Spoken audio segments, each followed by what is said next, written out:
ndabisubiramwo neza ndaba umwe wese ingorane yagize kugira ngo nce menya ingene nzokwitwara nanje imitego menya ahiri.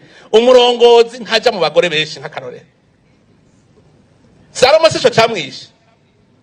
Salomo kandi Imana yavuze ngo uzoba arogora ntazaje mu bagore benshi kuko bava mutwara umutima akibagira gukorera bene gihugu. Mugubi indongozi zubu nizo zambere zija mu bahabara.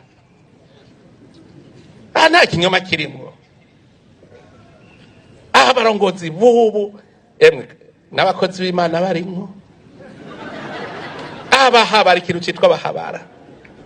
Bajya bazobatwara umutima mwese, umutima ugende akagirire. Mwibaze nk'umuntu akava mu mabanga kubera umuhabara.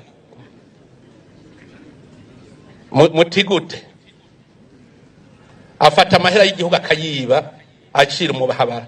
Ndibuka umushinga amateka umwe, yamushinga amateka yaguriye imodoka umuhabara wiwe, yamuguriye Kagongo, hanyuma acagira ingorane baramukura, bamwirukanye manda itarahera, bacara mwaka yeboyebo. Muravyibuka ivyabaye igihe kiraha, bamutwaye yeboyebo bayimwatse, acagenda kwa bamuhabara. Urumva wabo ingene vyagenze, uragomba rero ngo usubize ka kaduga ngwe dufanike bose ndarakuzi ngo ntuzugaruke ni wanje. Bajya niba bakunda ukize